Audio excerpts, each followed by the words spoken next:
जय हो। अर्थ आषाढ़ महीना की एकादशी का व्रत। देव पहाड़ा या देवशनी एकादशी व्रत की कथा। धर्मराज युधिष्ठिर ने कहा, हे केशव, आषाढ़ शुक्ल एकादशी का क्या नाम है? इस व्रत के करने से इस व्रत के करने की विधि क्या है और किस देवता का पूजन किया जाता है? श्री कृष्ण कहने लगे कि हे युधिष्ठिर, जिस कथा को ब्रह्मा जी ने नारद जी से कहा था वही मैं तुमसे कहता हूँ। एक समय नारद जी ने ब्रह्मा जी से यही प्रश्न किया था तथा तब ब्रह्मा जी ने उत्तर दिया था कि हे नारद, तुमने कलयुगी जीवों का उदार हेतु आयुष प्रश्न किया है, क्योंकि एकादशी का सब व्रतों में श्रेष्ठ इस व्रत का समांत पाप नष्ट हो जाते हैं और जो व्यक्ति इस व्रत को नहीं करता वह नरक की प्राप्ति होता है। इस व्रत करने से भगवान विष्णु प्रसन्न होते हैं। इस एकादशी का नाम पहाड़ा है। अब मैं तुमसे एक पौराणिक कथा कहता हूँ, तुम चिंता लगाकर सुनो। सूर्येश से मादंता नाम का एक चक्रवर्ती राजा हुआ था जो सत्यवती मान प्रतापी था। वह अपनी प्रजा को पुत्र की तरह पालन किया करता था। उसकी प्रजा और सत्यवती और महान प्रतापी था। वह अपनी प्रजा को पुत्र की तरह पालन किया करता था। उसकी प्रजा धन्य से भरपूर और सुखी थी। उसके राज्य में कभी भी अकाल नहीं पड़ता था। एक समय उस राजा के राज्य में 3 वर्ष तक वर्षा नहीं हुई और अकाल पड़ गया था। प्रजा और अन्न की कमी के कारण अत्यंत दुखी हो गई। अन्न के न होने से राजा में पुत्रादि बंदा हो गया। एक दिन प्रजा राजा के पास जाकर कहने लगी, ही राजन, सारी प्रजा त्री पुकार रही है, क्योंकि समस्त विश्व की सृष्टि का कारण वर्षा है।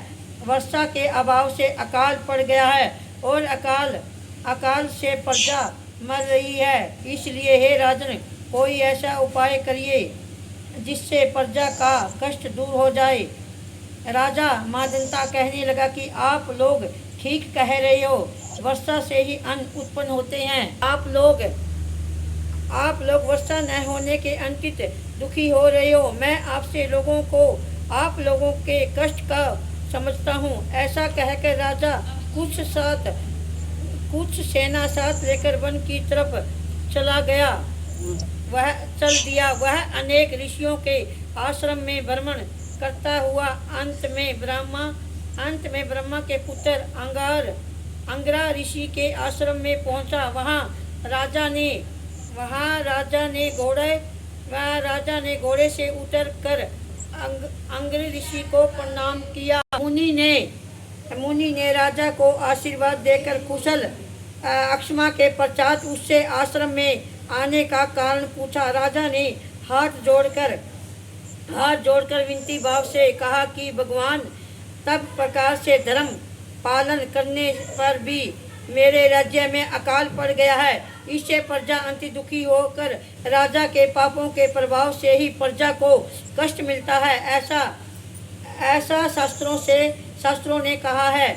जब मैं सब प्रकार से धर्म पालन करने पर भी मेरे राज्य में इसमें प्रजा अत्यंत दुखी होकर राजा के पापों के प्रभाव से ही प्रजा को कष्ट मिलता है। ऐसे शास्त्रों से ने कहा है, जब मैं धर्मानुसार राजा करता हूँ तो मेरे राज्य में अकाल क्यों पड़ गया है, इसके कारण का पता मुझको अभी तक नहीं लग सका। अब मैं आपके पास इसी संदेह को निवारण के लिए आया हूँ।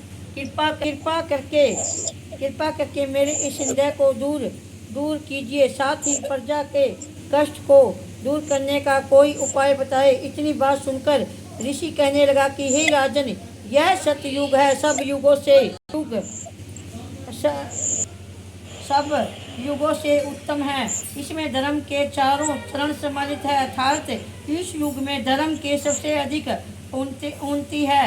लोग ब्रह्मा की उपासना करते हैं और केवल ब्राह्मणों को ही वेद पढ़ने का अधिकार है। ब्राह्मण ही तपस्या करने का अधिकार रख सकते हैं, परंतु आपके राज्य में एक शूद्र तपस्या कर रहा है। इसी दोष के कारण आपके राज्य में वर्षा नहीं हो रही है। इसलिए यदि आप प्रजा को भला चाहते हैं तो उस शूद्र का वध कर दो। इस पर राजा कहने लगा कि हे महाराज, मैं उसे निरपराध तपस्या करने वाले शूद्र को किस तरह मार सकता हूँ? आप उसे दोष से छूटने का कोई और उपाय बताइए। तब ऋषि कहने लगा कि हे राजन, यदि तुम अन्य उपाय जानना चाहते हो तो सुनो। आषाढ़ मास के शुक्ल पक्ष का पहाड़ नाम की एकादशी का विधि पूर्वक व्रत करो। व्रत के प्रभाव से तुम्हारे राज्य में वर्षा होगी और प्रजा सुख पावेगी, क्योंकि उस एकादशी का व्रत सब सिद्धियों को देने वाला है तथा समस्त उपदेवों को नाश करने वाला है। इस एकादशी का व्रत तथा प्रजा के सेवक तथा मंत्रियों सहित करो। मुनि के इस वचन को सुनकर राजा अपने नगर को वापस आया और उसने विधि पूर्वक पहाड़ा एकादशी का व्रत किया। इस व्रत के प्रभाव से वर्षा हुई और प्रजा को सुख पहुंचा। अंत इस मास की एकादशी का व्रत सब मनुष्य को करना चाहिए। यह व्रत इस लोक में भोग कर और परलोक में मुक्ति को देने वाला है। इसकी कथा को पढ़ना और सुनने से मनुष्य के समस्त पाप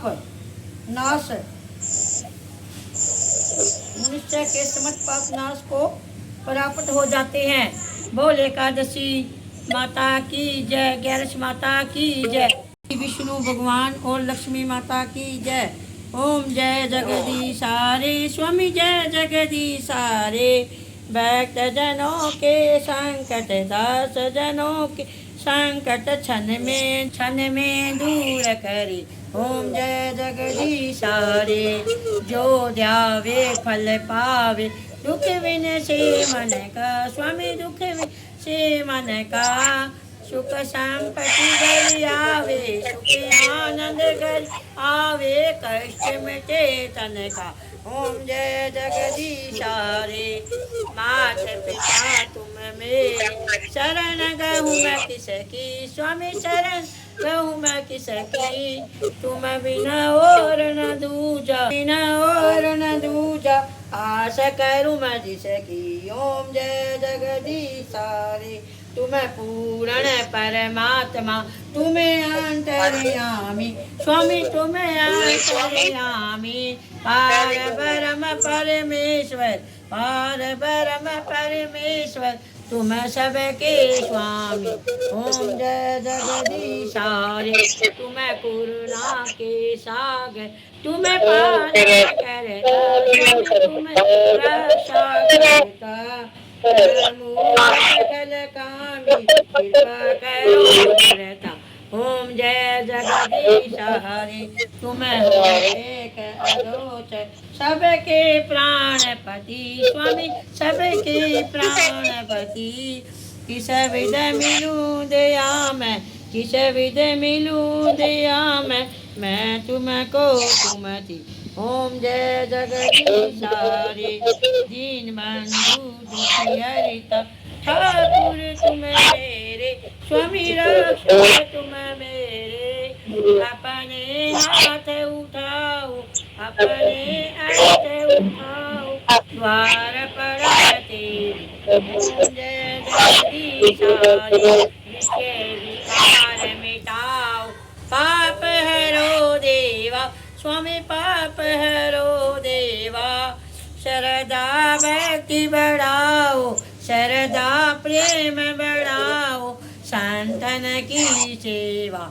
ओम जय जगदीशा रे, ओम जय जगदीशा रे, स्वामी जय जगदीशा रे। भक्त जनों के संकट, दास जनों के संकट क्षण में दूर करे। ओम जय जगदीशा रे। बोल विष्णु भगवान की जय, लक्ष्मी माता की जय, गैरस माता की जय हो। बोल मेरी गैरस माता की जय।